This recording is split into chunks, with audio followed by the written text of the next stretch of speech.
Welcome दोस्तों, नमस्कार। स्वागत है आपका एम कुमार एकेडमी के यूट्यूब चैनल पर।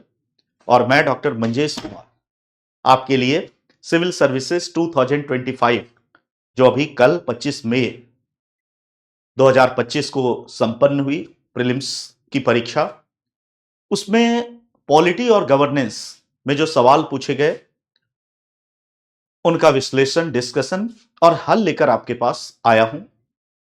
यथासंभव प्रामाणिक, सटीक, विश्वसनीय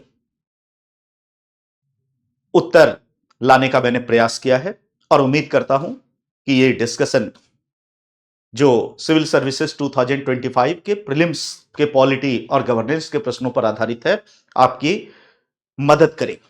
तो आइए शुरू करते हैं प्रश्नों का सिलसिला।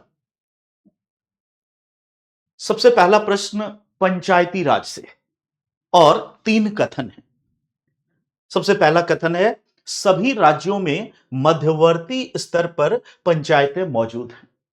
दूसरा कथन है, मध्यवर्ती स्तर पर पंचायत का सदस्य बनने के लिए, पात्र होने के लिए एक व्यक्ति की आयु 30 वर्ष 30 ईयर्स होनी चाहिए। और तीसरा कथन है, किसी राज्य का मुख्यमंत्री, चीफ मिनिस्टर, मध्यवर्ती स्तरों पर पंचायतों की वित्तीय स्थिति की समीक्षा करने और राज्य द्वारा लगाए जाने वाले करों और शुल्कों की शुद्ध आय के वितरण के संदर्भ में सिफारिशें करने के लिए एक आयोग का गठन करता है। 3 कथन है। और प्रश्न है कि ऊपर दिए गए कथनों में से कौन सा सही नहीं है। इसका मतलब गलत प्रश्न की पहचान करनी है। जब भी ऐसी बात हो कि कौन सा सही नहीं है, तो हमें सरलीकरण के लिए एज्यूम करना है कि हमें गलत कथनों की पहचान करनी है। आओ एक एक करके कथन को देखते हैं। सबसे पहला कथन है, सभी राज्यों में मध्यवर्ती स्तर पर पंचायतें मौजूद हैं। इसका मतलब कि पंचायत से संबंधित प्रावधान हमारे मूल संविधान में केवल राज्य के नीति निर्देशक तत्व के आर्टिकल 40 में पाए जाते थे, जो अपरिवर्तनीय थे। तो लंबे समय तक भारत में पंचायती राज लागू नहीं था। लेकिन 73वां संविधान संशोधन के द्वारा भारत के संविधान में भाग 9 जोड़ा गया और भाग 9 में आर्टिकल 243 से लेकर आर्टिकल 243 ओ जोड़े गए और इन्हीं आर्टिकल्स में पंचायत से संबंधित विभिन्न प्रावधान पाए जाते हैं, जिस पर यह प्रश्न है। जब हम भारत में पंचायती राज की बात करते हैं तो भारत में पंचायती राज मुख्यतः त्रिस्तरीय है या 3 टियर है, जिसके तहत सबसे निचला पंचायत का स्तर ग्राम स्तर है। तो संविधान में शब्द है ग्राम स्तर। इसी को अधिकांश राज्यों में ग्राम पंचायत कहते हैं। दूसरा स्तर है मध्यवर्ती स्तर, इंटरमीडिएरी लेवल, और इसी को ज्यादातर राज्यों में ब्लॉक पंचायत कहते हैं। और तीसरा है जिला स्तर। संविधान में जिला स्तर शब्द है और ज्यादातर राज्यों में इसी को जिला परिषद कहते हैं। इसका मतलब भारत में मुख्यतः पंचायतें त्रिस्तरीय हैं, जिसमें मध्यवर्ती स्तर भी होता है। लेकिन आर्टिकल 243 बी में ये सारी बातें हैं जो हम पढ़ रहे हैं। 243 बी पंचायत की रचना से संबंधित है। तो 243 बी में त्रिस्तरीय पंचायती राज की बात है, लेकिन उसमें एक अपवाद भी कि जिन राज्यों की जनसंख्या 20 लाख से कम होगी, लेस देन 2 मिलियन होगी, उन राज्यों में मध्यवर्ती स्तर नहीं होगा। और इसका परिणाम यह है कि भारत में ज्यादातर राज्यों में मध्यवर्ती स्तर हैं, लेकिन जिन राज्यों की जनसंख्या 20 लाख से कम है वहां मध्यवर्ती स्तर नहीं है। और इसलिए पहला कथन गलत है, क्योंकि इसमें लिखता है सभी राज्यों में मध्यवर्ती स्तर पर पंचायतें मौजूद हैं। सभी राज्यों में मध्यवर्ती स्तर पर पंचायतें नहीं हैं। दूसरा कथन, मध्यवर्ती स्तर पर पंचायत का चुनाव लड़ने दूसरा कथन कहता है कि मध्यवर्ती स्तर पर, मतलब ब्लॉक पंचायत की बात है, चुनाव लड़ने की आयु 30 ईयर्स है। यह कथन गलत है, क्योंकि सभी स्तरों पर पंचायत का चुनाव लड़ने के लिए न्यूनतम आयु 30 वर्ष नहीं, केवल 21 वर्ष है। और यहां लोकसभा और विधानसभा से भी भिन्न स्थिति बनाई गई है। लोकसभा और विधानसभा का चुनाव लड़ने के लिए न्यूनतम आयु 25 वर्ष है, लेकिन पंचायत के लिए केवल 21 वर्ष है, और इसलिए दूसरा कथन भी गलत है।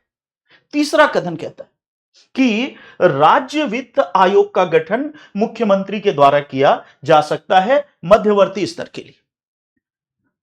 243I आर्टिकल में एक राज्य वित्त आयोग, स्टेट फाइनेंस कमीशन का प्रावधान तो है, जो पंचायत के बारे में वित्तीय परामर्श करता है, लेकिन 243I में राज्य वित्त आयोग के गठन की शक्ति मुख्यमंत्री को नहीं है, बल्कि यह शक्ति दी गई है राज्यपाल को, और यहां पर मुख्यमंत्री शब्द है, इसलिए तीसरा भी गलत है। अब इसके आधार पर अगर हम प्रश्न को पढ़े, ऊपर दिए गए कथनों में से कौन से सही नहीं है, तो इसका मतलब कोई भी सही नहीं है, तो आंसर होगा डी, कि न तो एक सही है, न दो सही है, और न तीन सही है। तो यह पहला प्रश्न है। दूसरे प्रश्न पे आते हैं। लोकपाल के बारे में निम्नलिखित कथनों पर विचार करें।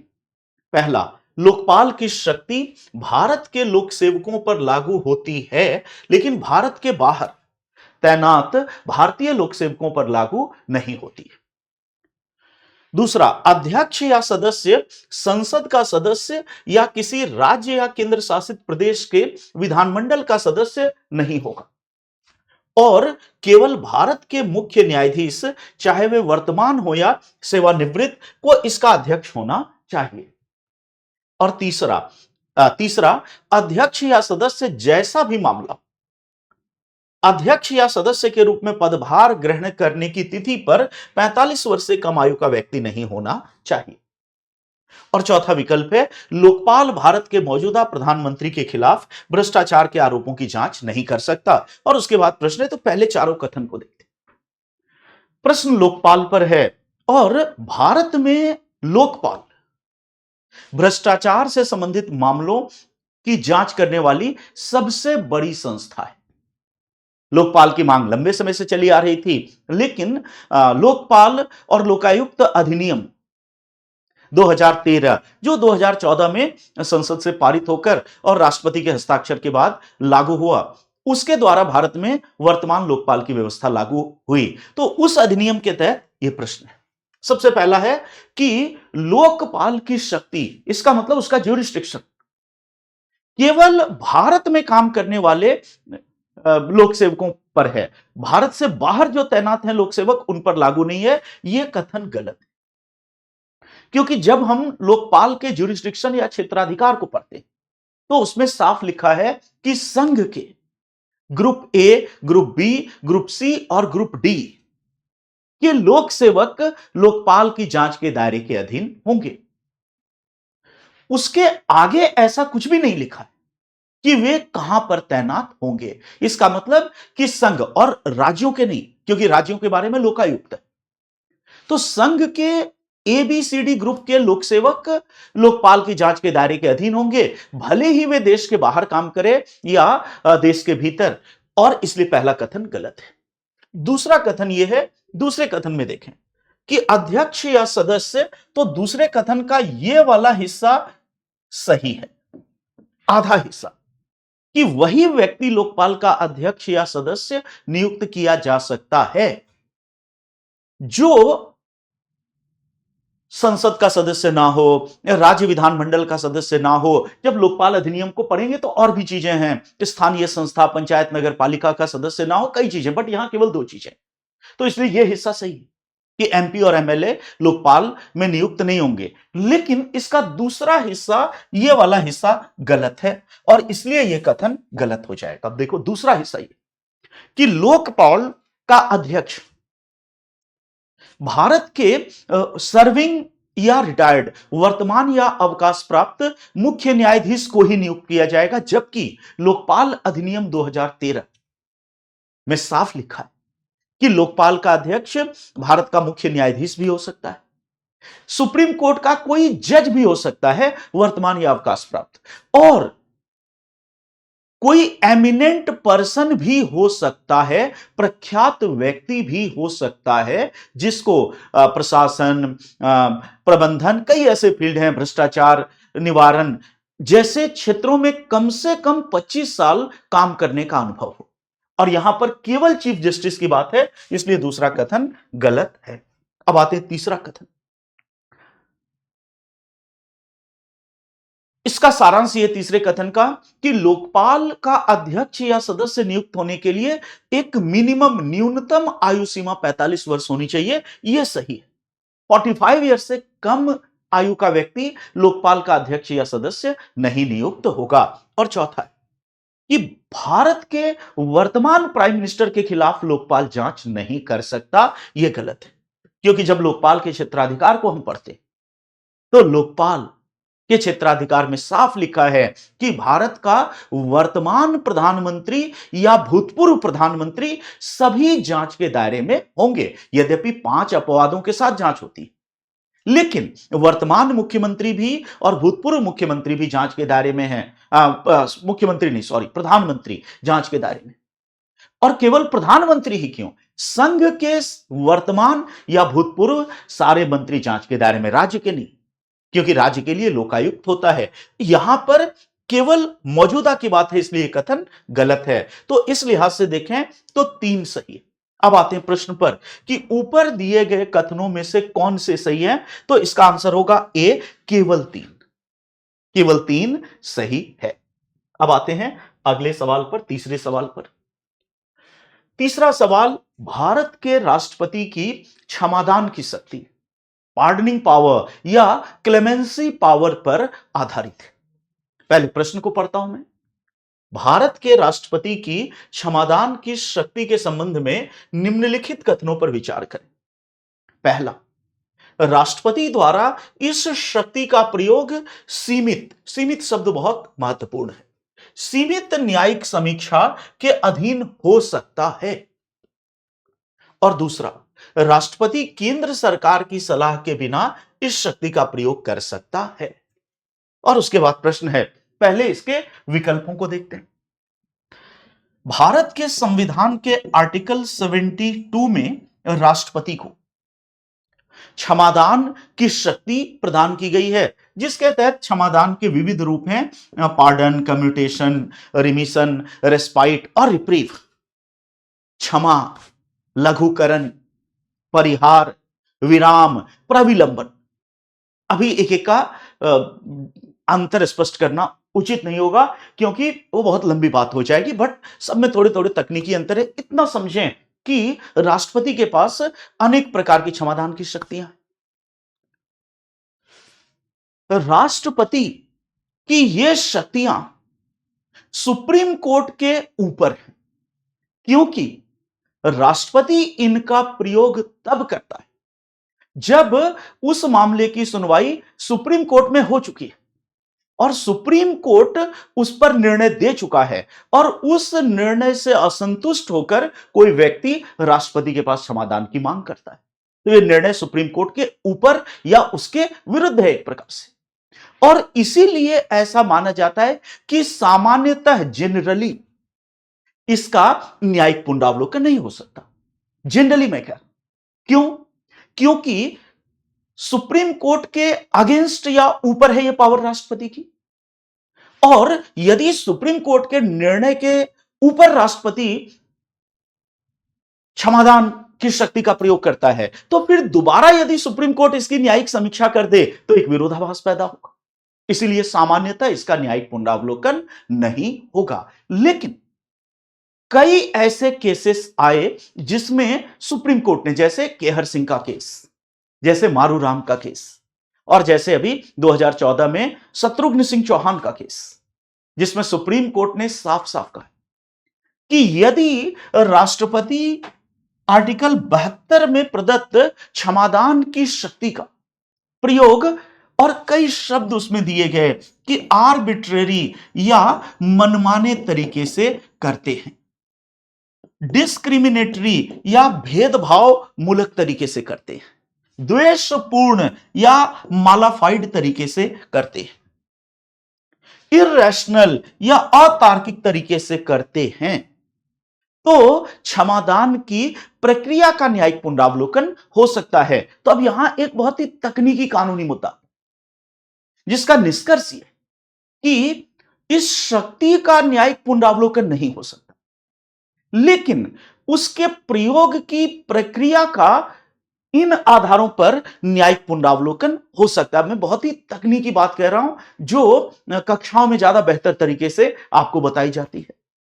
और चूंकि ये कक्षा नहीं है, केवल एक्सप्लेनेशन है, तो उतनी लंबी बात यहां होनी, बट केवल इतना समझिए कि प्रक्रिया का न्यायिक पुनरावलोकन हो सकता है, पावर का तो पावर का न्यायिक पुनरावलोकन नहीं होगा, प्रोसीजर का न्यायिक पुनरावलोकन हो सकता है। शक्ति का न्यायिक पुनरावलोकन नहीं होगा, प्रक्रिया का न्यायिक पुनरावलोकन हो सकता है। और चूंकि शब्द है सीमित न्यायिक समीक्षा या न्यायिक पुनरावलोकन, इसलिए सीमित शब्द होने के कारण यह कथन सही हो जाएगा। अगर सीमित शब्द ना होता तो शायद यह पहला कथन गलत होता। तो पहला कथन सही है।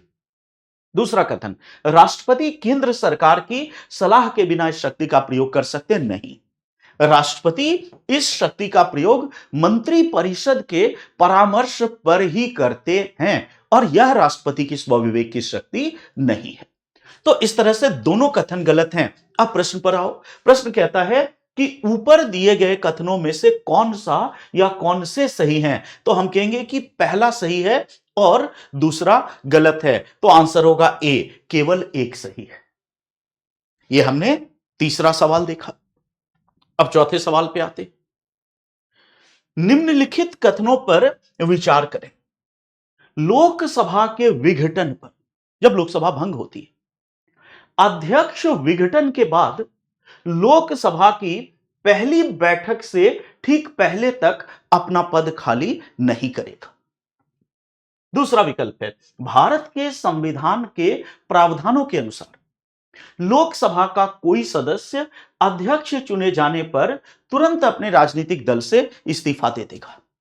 और तीसरा है, लोकसभा के अध्यक्ष को लोकसभा के सभी तत्कालीन सदस्यों के बहुमत से पारित प्रस्ताव के द्वारा उसके पद से हटाया जा सकता है, बशर्ते कि कोई भी प्रस्ताव तब तक पेश नहीं किया जाएगा जब तक कि प्रस्ताव पेश करने के इरादे से कम 14 दिन का नोटिस ना दिया गया हो। और उसके बाद प्रश्न है, पहले तीनों कथन को समझते हैं, विश्लेषण करते हैं। पहला, लोकसभा के पहला कथन कहता है कि जब भी लोकसभा भंग होगी तो लोकसभा का अध्यक्ष का पद तुरंत समाप्त नहीं होगा, बल्कि अगली लोकसभा की बैठक से पहले तक होगा। तो अगर हम अपने संविधान को देखें तो हमारे संविधान में साफ लिखा है कि लोकसभा का कार्यकाल समाप्त हो जाता है, लोकसभा भंग हो जाती है, लेकिन लोकसभा का अध्यक्ष पदासीन होता है और वह तब तक अपने पद पर बना रहता है जब तक नई लोकसभा का गठन होने के बाद पहली बैठक ना हो जाए। और जैसे पहली बैठक शुरू होती है तो पुरानी लोकसभा के अध्यक्ष का पद समाप्त हो जाता है। तो प्रश्न में थोड़ी सी अस्पष्टता है। यह प्रश्न बेहतर तब होता यूपीएससी के द्वारा कि अगर वो इसमें यह लिख पाते कि नई लोकसभा के गठन की पहली बैठक के बाद, फिर भी इस कथन को सामान्यतः सही माना जाएगा। अब आते दूसरा कथन, भारत के संविधान के प्रावधानों के अनुसार। हां, दूसरा कथन कहता है कि जब कोई व्यक्ति भारत में लोकसभा का अध्यक्ष निर्वाचित होता है, चुना जाता है, तो वह अपने राजनीतिक दल, जिस पॉलिटिकल पार्टी से संबंधित है, उसकी सदस्यता से त्यागपत्र दे देता है। यह कथन गलत है। हमने भारत में लोकसभा के अध्यक्ष का पद ब्रिटेन से लिया और ब्रिटेन में लोकसभा के अध्यक्ष का पद बहुत ही रेस्पेक्टेबल, बहुत ही आदरपूर्ण और बहुत ही प्रभावशाली, बहुत ही इफेक्टिव पद है ब्रिटिश राजनीतिक व्यवस्था का। हमने वहीं से पद लिया, लेकिन हमारे यहां लोकसभा के अध्यक्ष के संबंध में कुछ बातें ब्रिटेन से अलग है। ब्रिटेन में जब कोई व्यक्ति लोकसभा का लोकसदन, वहां उसे लोकसदन कहते हैं, जब लोकसदन का अध्यक्ष चुना जाता है तो वह अपने दल की सदस्यता से त्यागपत्र देता है।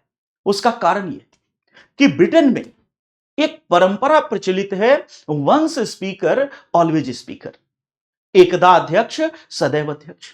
इसका मतलब है कि ब्रिटेन में जब कोई व्यक्ति लोक सदन का अध्यक्ष चुना जाता है तो वह तब तक अध्यक्ष के रूप में काम करता रहता है, मतलब हर 5 साल के बाद उसका पद रिन्यू हो जाता है और बार बार उसी को अध्यक्ष चुना जाता है जब तक कि वो रिटायरमेंट ना ले ले या स्वयं मना ना कर दे।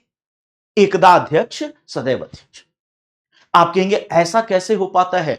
तो ऐसा इसलिए हो पाता है कि ब्रिटेन में अध्यक्ष से संबंधित दूसरी परंपरा, और ब्रिटेन में अलिखित संविधान है जो परंपराओं पर आधारित है।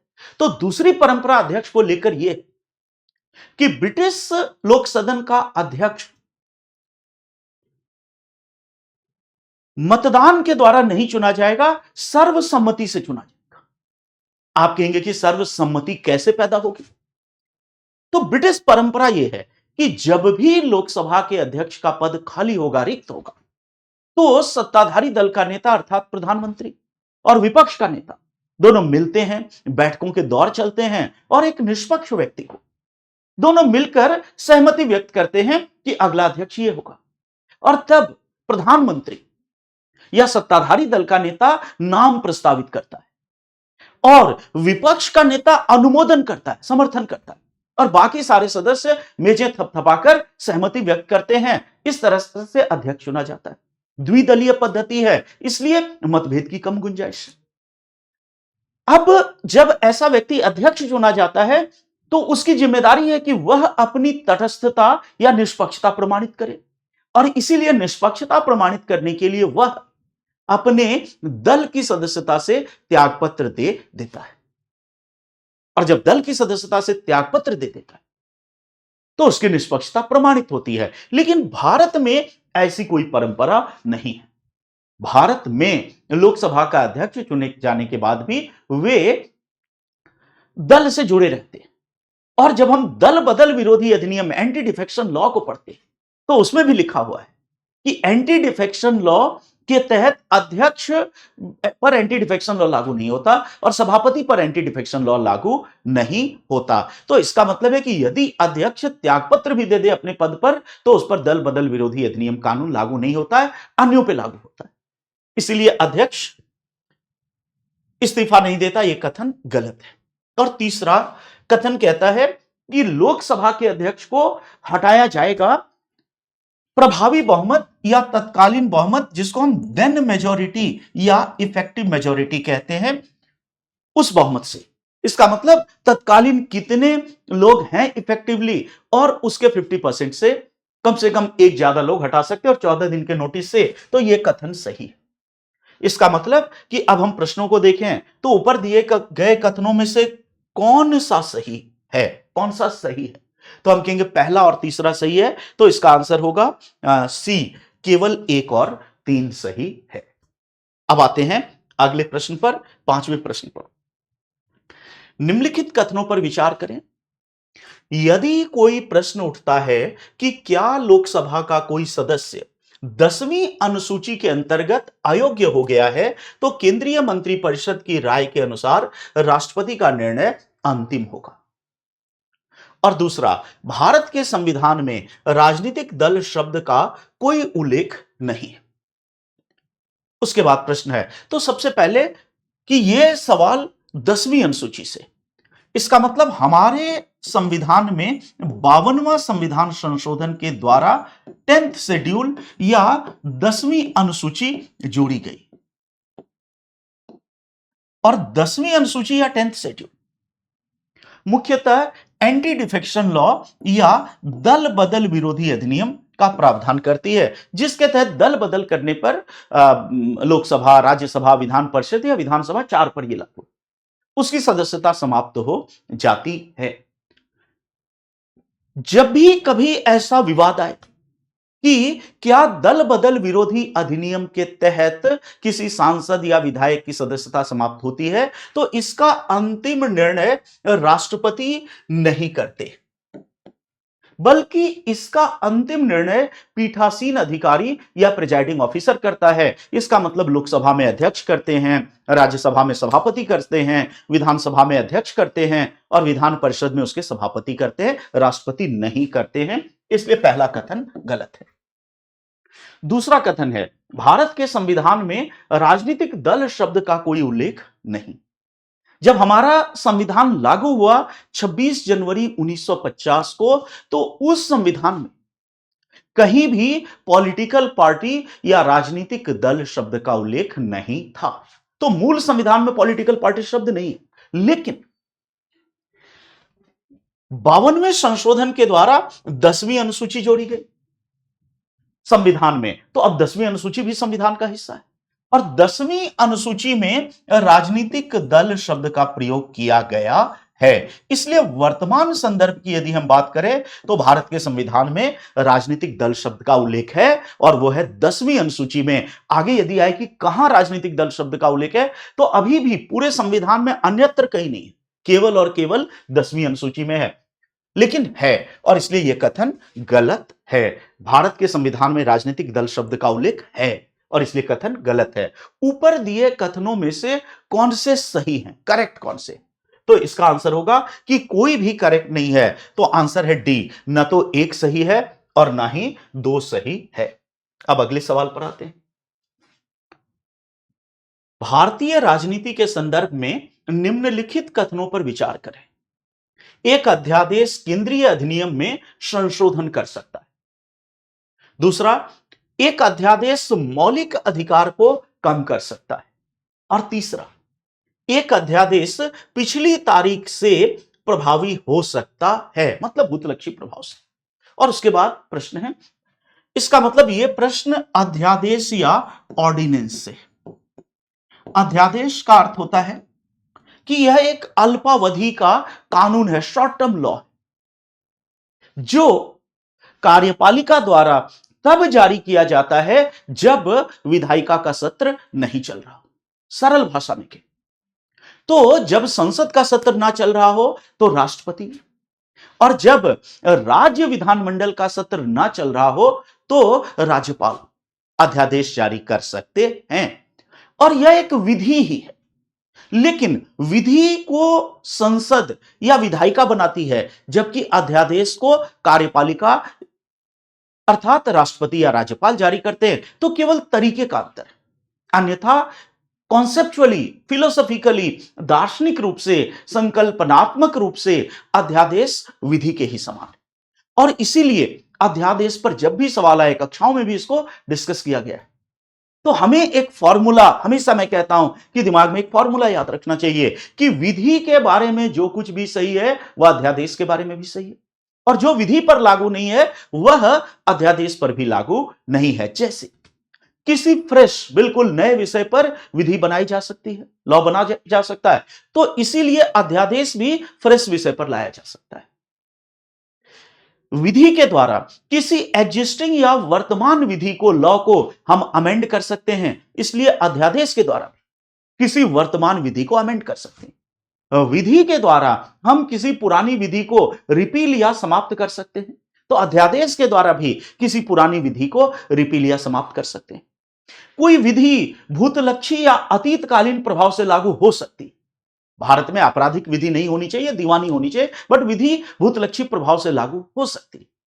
इसी प्रकार अध्यादेश भी भूतलक्षी या अतीतकालीन प्रभाव या पीछे के समय से लागू हो सकता है। तो अध्यादेश विधि से संविधान संशोधन नहीं हो सकता, क्योंकि संविधान संशोधन के लिए विशेष बहुमत चाहिए। इसी प्रकार अध्यादेश से संविधान संशोधन नहीं हो सकता। तो अध्यादेश का उत्तर विधि के संदर्भ में होगा।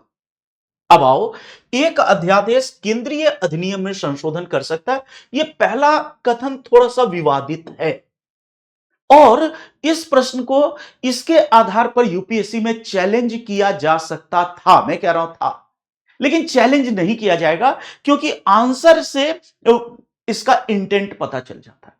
लेकिन अपने आप में यह कथन विवादित है। कैसे, मैं अभी बताऊंगा। इस कथन को थोड़ी देर के लिए रहने देते हैं, सेकंड और थर्ड से ही उत्तर मिल जाता है, इसलिए पहले वाले का विवाद खत्म हो जाएगा। लेकिन अपने आप में यूपीएससी को सावधानी बरतनी चाहिए तकनीकी रूप में, जब वे प्रश्न तैयार करते हैं तो प्रामाणिकता उसकी शर्त होनी चाहिए। और यहां कंफ्यूजन है, लेकिन फिर भी विकल्पों के कारण कंफ्यूजन दूर हो जाता है।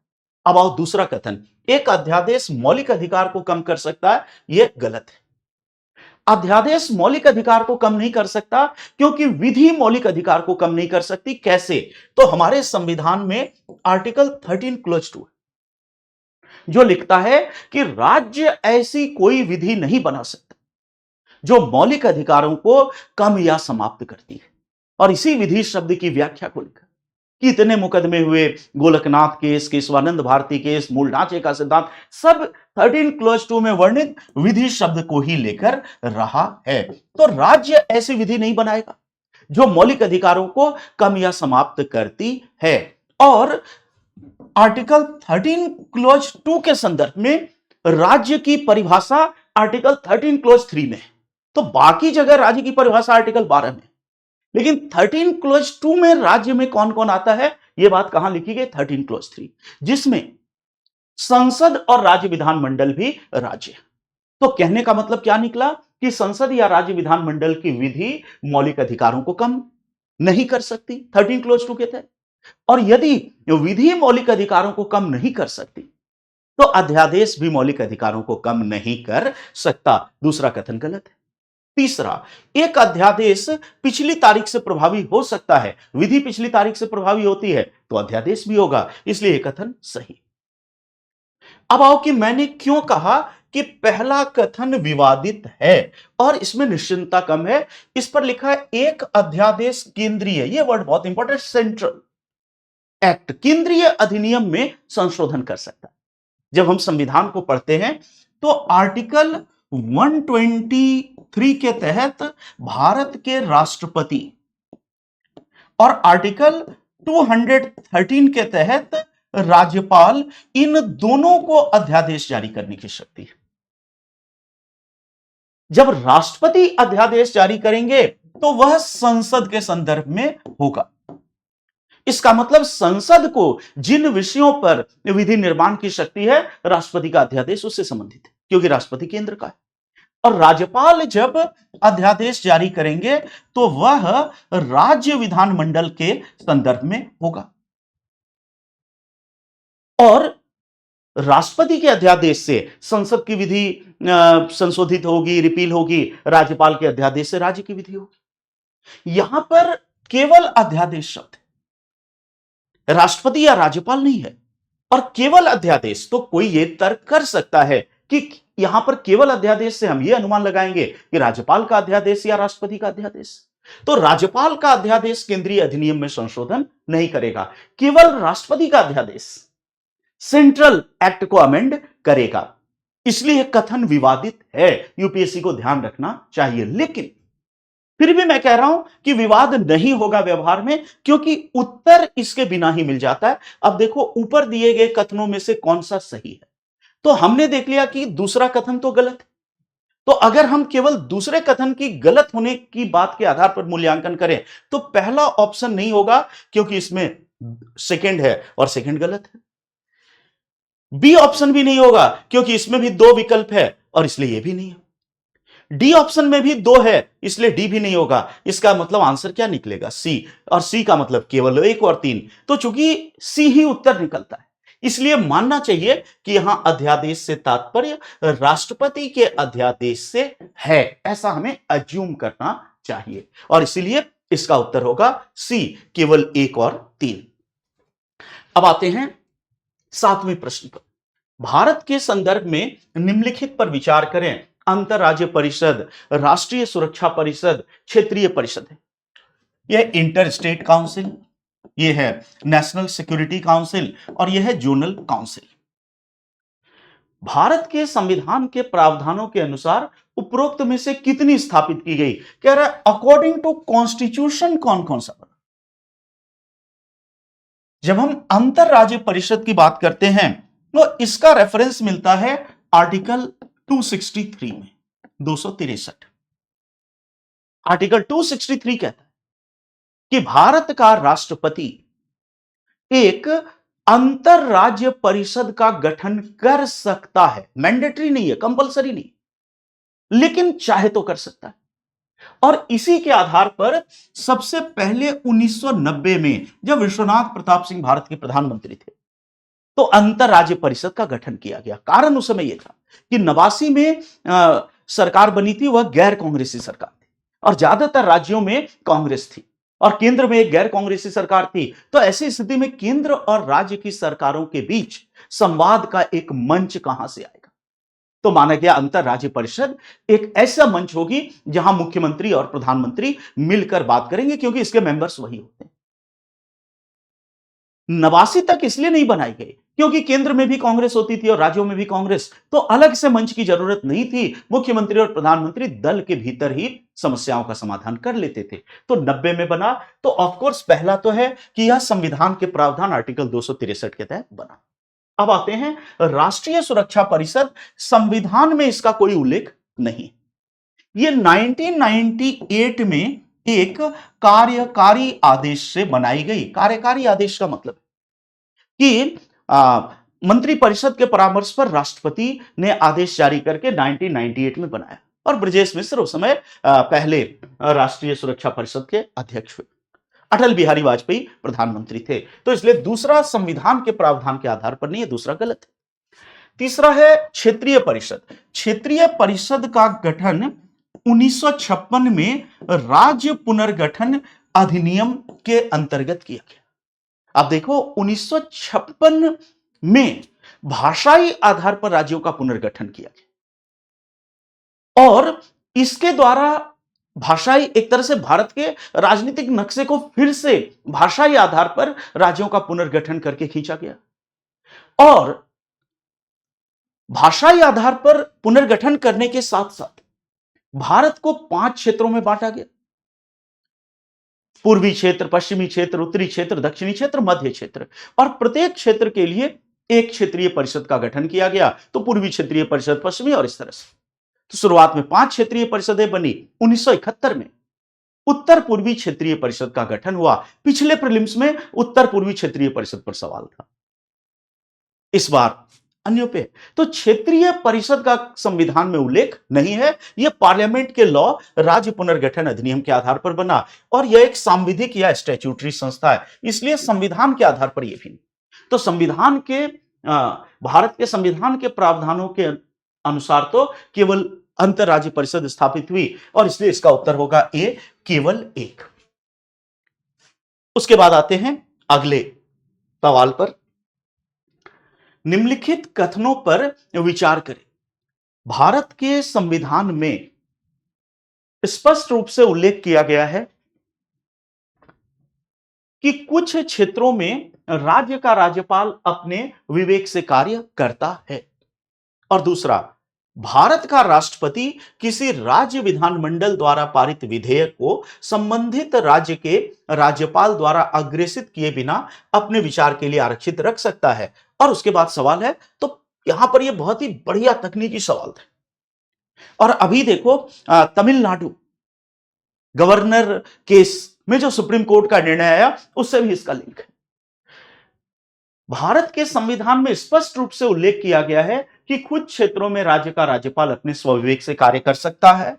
जब हम राज्यपाल की शक्तियों की बात करते हैं तो 163 क्लॉज 1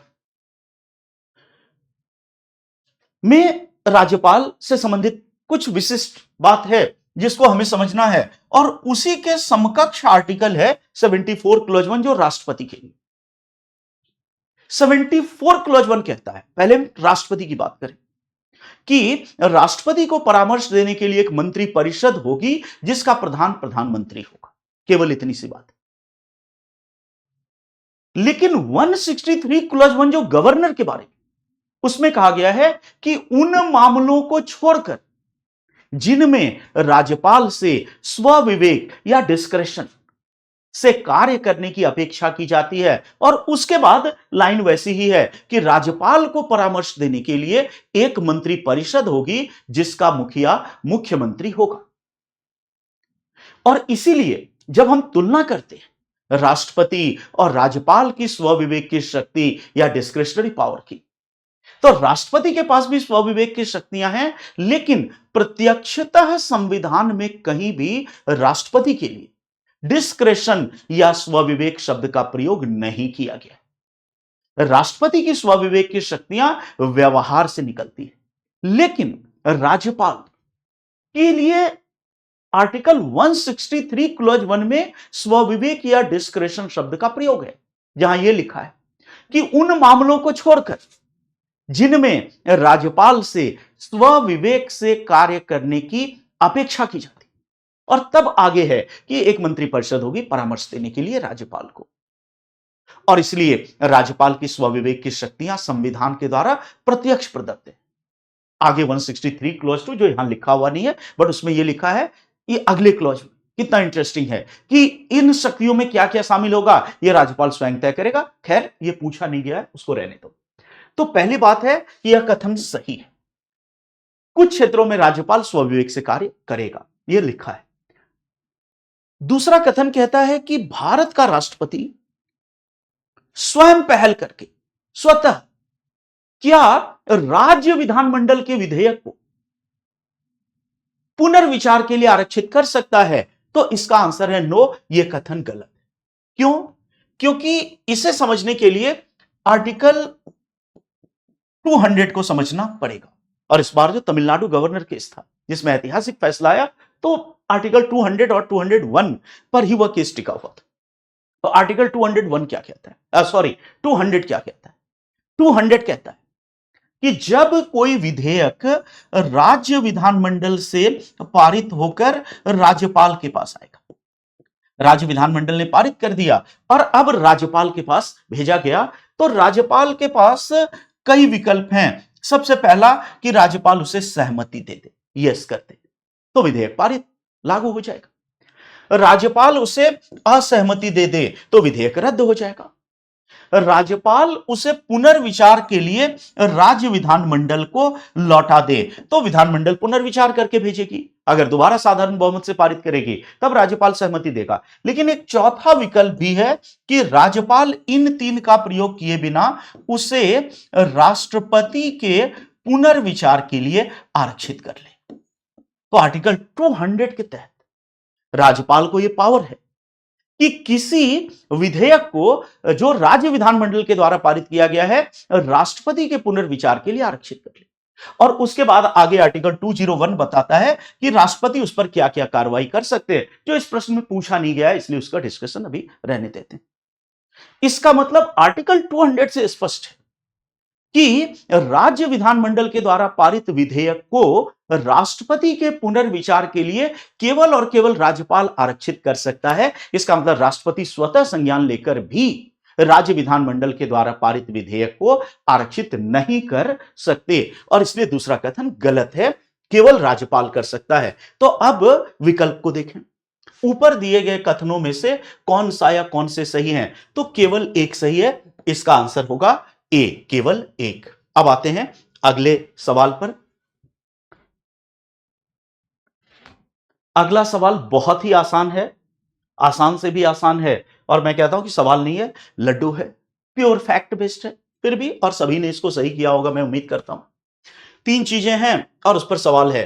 पहला, राज्य की सार्वजनिक सेवाओं में न्यायपालिका को कार्यपालिका से अलग करना। तो याद करो, यह पाया जाता है संविधान के आर्टिकल 50 में, और आर्टिकल 50 किसका हिस्सा है? डीपीएसपी, राज्य के नीति निदेशक तत्व। तो पहला तो मैच है, क्योंकि आर्टिकल 50 डीपीएसपी और इस साइड क्या लिखा है? राज्य नीति के निदेशक सिद्धांत। तो पहला सुमेलित है, दोनों मैच।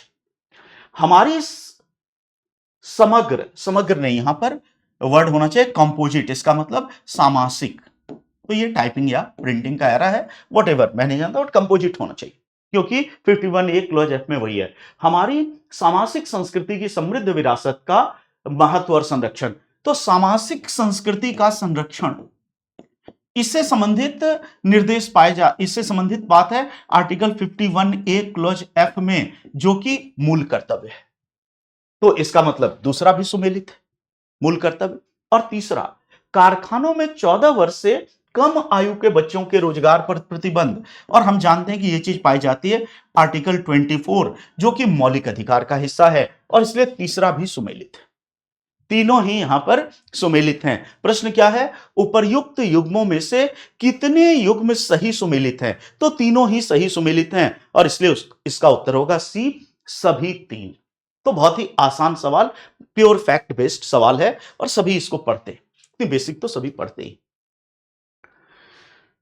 10वां सवाल मजेदार है और यह 5th शेड्यूल पर है, 5वीं अनुसूची।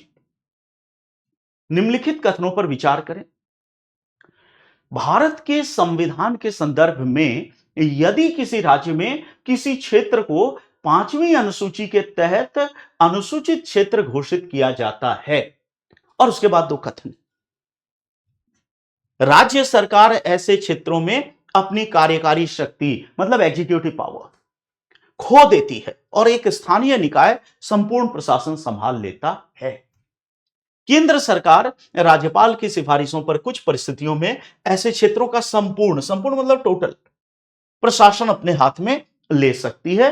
प्रश्न 5th शेड्यूल पे, इसका मतलब एक शब्द आता है अनुसूची, और हम जानते हैं कि अनुसूचियां संविधान के अंत में, लास्ट में, तो आर्टिकल 1 से शुरू होता है, 395 एंड होता है, और जहां 395 एंड होता है उसके अगले पेज पे मिलेगा पहली अनुसूची, फिर दूसरी अनुसूची, और इस तरह से कुल 12 अनुसूचियां हैं वर्तमान में। तो अनुसूची संविधान के अंत में दी गई विषयों की वह सूची है जो किसी आर्टिकल या आर्टिकल्स को एक्सप्लेन करती है। जैसे पहली अनुसूची आर्टिकल 1 और आर्टिकल 4 को एक्सप्लेन करती है। यहां पर 5वीं और 6ठी अनुसूची ये दोनों ही आर्टिकल 244 को एक्सप्लेन करते हैं। 244 क्लोज 1 को एक्सप्लेन करता है 5th शेड्यूल, और 244 क्लोज 2 को एक्सप्लेन करता है 6th शेड्यूल। कॉन्सेप्ट केवल थोड़ा सा जानो, डिटेल पॉसिबल है, बट हर व्यक्ति को जानना चाहिए। 5th और 6th शेड्यूल सबसे इंपॉर्टेंट शेड्यूल्स में से, अनुसूचियों में से। 244 क्लोज 1 क्या कहता है? यह कहता है कि यदि भारत का राष्ट्रपति, कौन, प्रेसिडेंट, गवर्नर नहीं, किसी क्षेत्र को अनुसूचित क्षेत्र घोषित कर देता है तो उस क्षेत्र का प्रशासन 5वीं अनुसूची के प्रावधान के तहत होगा। तो भारत का शेष संविधान वहां लागू नहीं होगा, वहां पर लागू होगा 5th शेड्यूल। तो यह भी एक स्पेशल स्टेटस है। केवल J&K को स्पेशल स्टेटस, कई जगह स्पेशल स्टेटस है, लेकिन जम्मू कश्मीर का विशेष दर्जा बहुत बड़ा था जिसको तोड़ना जरूरी था। यह विशेष दर्जे जरूरतों के अनुसार। अब 244 क्लोज 2 कहते हैं, और यह भी है कि 244 क्लोज 1 का संबंध, एक फॉर्मूला हमेशा मैं क्लास में बताता हूं, ATM मशीन। इसका मतलब ATM और मशीन का मतलब M, ATMM। असम, त्रिपुरा, मेघालय, मिजोरम। इसका मतलब कि 5th शेड्यूल कहता है ATM को छोड़कर, ATMM को छोड़कर असम, त्रिपुरा, मेघालय और मिजोरम के अलावा बाकी पर लागू है 244 क्लोज। और ATM असम, त्रिपुरा, मेघालय और मिजोरम, इस पर लागू है 244 क्लोज 2। तो ATM को छोड़कर जो बाकी राज्य, असम, त्रिपुरा, मेघालय और मिजोरम को छोड़कर जो बाकी राज्य हैं, उस राज्य के भीतर राष्ट्रपति कुछ क्षेत्रों को, जैसे किसी जिले को, किसी सब डिवीजन को, कोई भी एरिया हो सकता है, उसे अनुसूचित क्षेत्र घोषित करेगा और उसका प्रशासन होगा 5th शेड्यूल के अनुसार।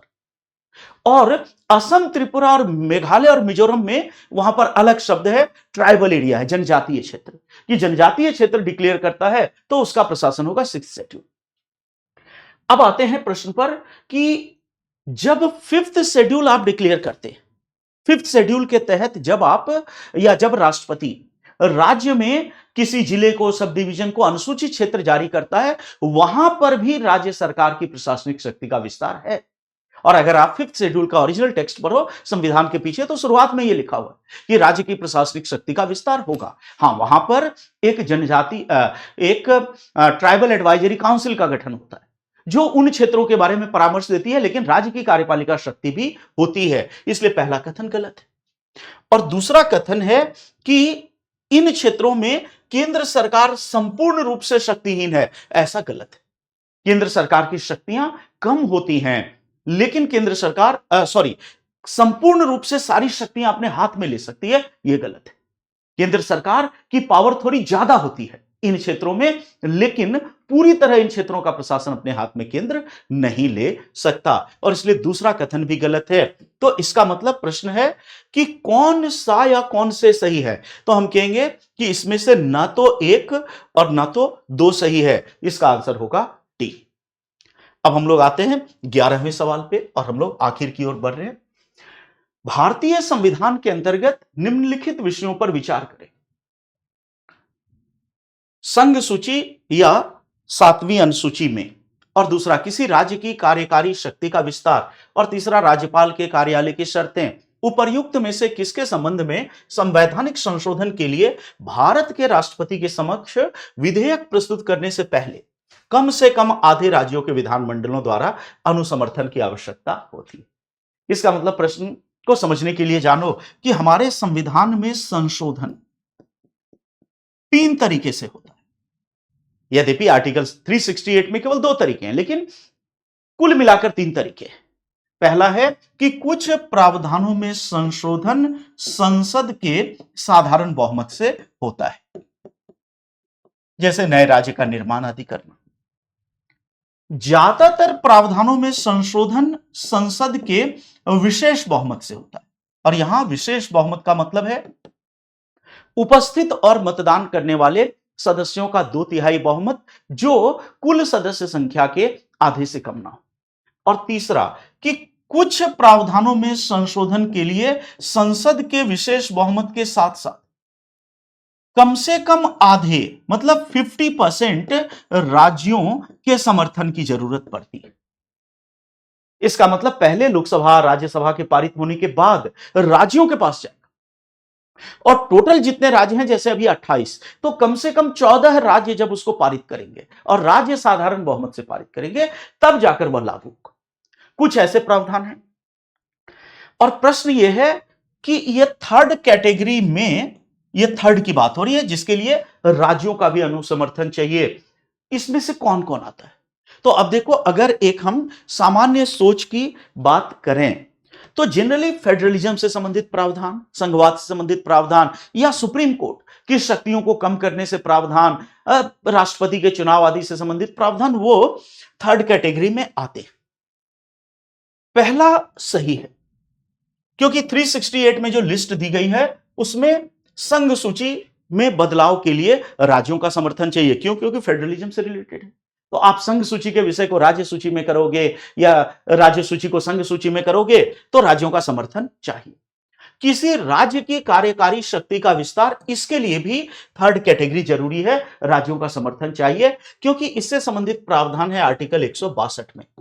और आर्टिकल 368 में एक लिस्ट दी गई है, 368 में एक लिस्ट दी गई है, जिस लिस्ट में बताया गया है कि ये जो थर्ड कैटेगरी है इसमें कौन कौन से विषय आएंगे। ये लिस्ट कहां है? 368 में। तो 368 वाली जो लिस्ट है उसमें पहला लिखा है 7वीं अनुसूची। इसी तरह उसमें लिखा है आर्टिकल 54 राष्ट्रपति का निर्वाचन, आर्टिकल 55, और इसी तरह आगे लिखा है 162। तो 162 का मतलब ये भी थर्ड कैटेगरी में है। राज्यपाल के कार्यालय की शर्तें ये इस सूची में नहीं है। किस सूची में? थर्ड वाले में। और इसीलिए इसके लिए राज्यों के अनुसमर्थन की जरूरत नहीं है। तो इसका मतलब फर्स्ट और सेकंड के लिए थर्ड कैटेगरी का कॉन्स्टिट्यूशन अमेंडमेंट चाहिए और सेकंड के लिए नहीं चाहिए। अब प्रश्न है कि कितने इसमें सही हैं? तो पहला और दूसरा, तो हम कहेंगे इसका आंसर होगा ए, केवल 1 और 2। उसके बाद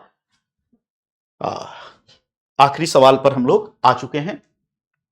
भारतीय राजनीति के संदर्भ में निम्नलिखित कथनों पर विचार करें। किसी राज्य का राज्यपाल अपने पद की शक्तियों और कर्तव्यों के प्रयोग और प्रदर्शन के लिए किसी भी अदालत के प्रति उत्तरदायी नहीं है। राज्यपाल के खिलाफ उसके कार्यकाल के दौरान कोई आपराधिक कार्रवाई शुरू नहीं की जाएगी या जारी नहीं रखी जाएगी। किसी राज्य विधानमंडल के सदस्य सदन के भीतर कही गई किसी भी बात के संबंध में किसी भी अदालत में किसी भी कार्यवाही के लिए उत्तरदायी नहीं है। इसका मतलब अगर हम देखें तो फर्स्ट और सेकंड का संबंध राज्यपाल के विशेषाधिकार से, प्रिविलेजेज। और थर्ड कथन राज्य विधानमंडल के सदस्य के विशेषाधिकार से। इसका मतलब कि राज्यपाल और राष्ट्रपति इन दोनों के विशेषाधिकार एक ही आर्टिकल में है। आगे के लिए सारी चीजें याद रखनी है। 361 में राष्ट्रपति और राज्यपाल दोनों के विशेषाधिकारों का उल्लेख है जो काफी मिलते जुलते हैं। और जब 361 देखोगे तो काफी सारी लिस्ट है, जिसमें सबसे पहले कि राष्ट्रपति या राज्यपाल, ये दोनों, और राज्य प्रमुख वर्ड भी है, तो अब तो राज्य प्रमुख होते नहीं, राष्ट्रपति या राज्यपाल अपने पद के दायित्व, डिस्चार्ज ऑफ ऑफिशियल ड्यूटी के संदर्भ में लिए गए किसी भी निर्णय के लिए आजीवन, याद रखना यह आजीवन, आजीवन किसी न्यायालय में उत्तरदायी नहीं होंगे, कोई मुकदमा दर्ज नहीं होगा। जैसे मंत्रिपरिषद के परामर्श पर राष्ट्रपति किसी विषय पर हस्ताक्षर करता है, जैसे कोयला घोटाला हुआ, आरोप लगा, हो सकता है कि मंत्रिपरिषद के परामर्श पर राष्ट्रपति ने हस्ताक्षर किया, लेकिन क्योंकि वह पद के दायित्व के संदर्भ में है, इसलिए आजीवन राष्ट्रपति पर, यहां आजीवन इंपॉर्टेंट है, कोई कार्रवाई नहीं होगा, न राज्यपाल पर हो, क्योंकि सामान्यतः वे स्वविवेक से निर्णय नहीं लेते। इसलिए पहला कथन और दूसरा उसमें 361 में मिलेगा कि अगर कोई आपराधिक कृत्य करता है, कार्य करता है, जैसे अपराध करता है राष्ट्रपति या राज्यपाल, तो जब तक वह पद पर है तब तक उस पर कोई कार्रवाई नहीं होगी, किसी न्यायालय में मुकदमा नहीं होगा, उसे गिरफ्तार नहीं किया जाएगा। यहां पर आजीवन नहीं है, फर्स्ट में आजीवन है, लेकिन सेकंड में केवल तब तक के लिए है जब तक वह पद पर है। इसका मतलब कि अगर राष्ट्रपति हत्या करते पद पर रहते हुए, तब भी उस पर आपराधिक मुकदमा तत्काल शुरू नहीं होगा, न उसे तत्काल गिरफ्तार किया जाएगा और न राज्यपाल के साथ ऐसा होगा। लेकिन यहां यह सत्य है कि जब उसका कार्यकाल पूरा होगा या जब उसे पद से हटाया जाएगा, उसके बाद उस पर वो मुकदमा चलेगा। तो आपराधिक मामले में विशेषाधिकार केवल कार्यकाल के दौरान। और थर्ड है कि राज्य विधानमंडल, इसका मतलब कि विधानसभा और विधान परिषद के सदस्य, उन्हें सदन में विचार और अभिव्यक्ति की स्वतंत्रता है और सदन में कोई भी बात वो कहें या कोई भी वोट दें, इसके लिए अदालत में मुकदमा नहीं होगा। तो अब ये जो थर्ड वाली बात है, ये हम देखते हैं आर्टिकल 105 के तहत संसद के सदस्यों को यह सेम विशेषाधिकार है कि संसद में कही गई किसी बात के लिए आजीवन उन्हें उत्तरदायी, संसद में कही गई किसी बात के लिए उन पर मुकदमा नहीं चलाया जाएगा। और 194 के तहत यह विशेषाधिकार राज्य विधानमंडल के लिए भी सेम है। तो इसका संबंध 194 आर्टिकल से। 194 आर्टिकल कहता है कि राज्य विधानमंडल में उसका सदस्य कोई भी बात कहते हैं तो उस पर कोई मुकदमा नहीं चलाया जाएगा किसी न्यायालय में। यद्यपि जब आगे पढ़ोगे तो एक अपवाद जरूर है कि सुप्रीम कोर्ट और हाई कोर्ट के जज के आचरण को छोड़कर उसके बारे में कहने पे मुकदमा चलेगा। सुप्रीम कोर्ट और हाई कोर्ट के जज के बारे में केवल तभी टिप्पणी होगी संसद या राज्य विधानमंडल जब कि उससे हटाने का प्रस्ताव चल रहा। तो इसलिए हम देखें कि पहला कथन सही है, किसी राज्य का राज्यपाल अपने पद की शक्तियों और कर्तव्यों के प्रयोग और प्रदर्शन के लिए किसी भी अदालत के प्रति उत्तरदायी नहीं है। चूंकि पद के दायित्व की बात है इसलिए सही। दूसरा, राज्यपाल के खिलाफ उसके कार्यकाल के दौरान, यहां पर कार्यकाल के दौरान की बात है, कोई आपराधिक कार्रवाई शुरू नहीं की जाएगी, यह भी सही है क्योंकि कार्यकाल की बात है। आजीवन होता तो गलत हो जाता, कार्यकाल के दौरान। और तीसरा, किसी राज्य विधानमंडल के सदस्य सदन के भीतर कही गई किसी भी बात के संबंध में किसी भी अदालत में किसी भी कार्यवाही के लिए उत्तरदायी नहीं ठहराए जाएंगे, यह भी सही है। तो प्रश्न ऊपर दिए कथनों में से कौन सा कथन सही है? तो हम कहेंगे तीनों सही है। इसका आंसर होगा 1, 2 और 3, 1, 2 और 3। तो इस तरह से आज हमने प्रीलिम्स 2025 में पूछे गए पॉलिटी के प्रश्नों का विश्लेषण किया, यथासंभव सावधानी बरती गई और प्रामाणिकता प्रदान करने का प्रयास किया गया। भरपूर मैंने अपनी ओर से सावधानी बरती है। उम्मीद करता हूं कि आपको यह पसंद आया होगा। इधर एम कुमार्स एकेडमी के YouTube चैनल पर आपने फील किया होगा कि पिछले कुछ महीनों से गतिविधियां बिल्कुल बंद थी। आपके निरंतर मैसेज आते थे कि आप कोई वीडियो अपलोड करिए। और मैं कुछ न कर पाया, उसका कारण स्वास्थ्य संबंधी बहुत भारी समस्या थी और आप अभी मुझे जिस रूप में देख रहे हैं, आज से कुछ महीने पहले मैं वैसा बिल्कुल नहीं था और लगभग 1.5 महीने तक मैं कंप्लीट बेड रेस्ट में था। सर्वाइकल स्पॉन्डिलाइटिस की प्रॉब्लम बहुत ज़्यादा बढ़ गई थी, सारा काम ठप हो गया था और मुझे याद है कि एससी, एसटी सब क्लासिफिकेशन पर सुप्रीम कोर्ट का निर्णय है, देविंदर सिंह केस में, और उसका सारा मटेरियल मैं निकाल चुका था। मैं उसको कई दिनों से स्टडी कर रहा था, अगला वीडियो उसी पे बनना था और एम कुमार एकेडमी पे आपके लिए अपलोड होना था। लेकिन दुर्भाग्य से उसी समय मुझे स्वास्थ्य संबंधी भीषण समस्या आ गई, मैं आपके सामने बिल्कुल नहीं आ पाया, तो उसके लिए मैं क्षमा याचना करता हूं और परिस्थिति का शिकार था। अब मैं प्रयास करूंगा रेगुलर तौर पर फिर से वीडियो की श्रृंखला को शुरू किया जाए, जिसके तहत अच्छे अच्छे वीडियोज आपके सामने आते थे। तो बिल्कुल अब फिर से आप अपने चैनल से जुड़ जाइए, जो भी होगा गंभीर होगा, सारगर्भित होगा और बहुत ही शानदार होगा। तो फिर से नई पारी के लिए मैं तैयार हूं, अब मैं पूरी तरह से फिट हूं, आप महसूस कर सकते हैं, मैं भी महसूस करता हूं। तो रेगुलर तरीके से हम आएंगे। आप मेरे टेलीग्राम चैनल पर भी जुड़ सकते हैं, एम कुमार एकेडमी। तो आज की चर्चा को यहीं पर समाप्त करते हैं और मैं डॉक्टर मंजेश कुमार विदा लेता हूं इस वादे के साथ कि बहुत जल्दी और नियमित अंतराल पर मैं आने की कोशिश आपके सामने करूंगा अच्छे अच्छे वीडियोज को लेकर। Thank you. जय हिंद।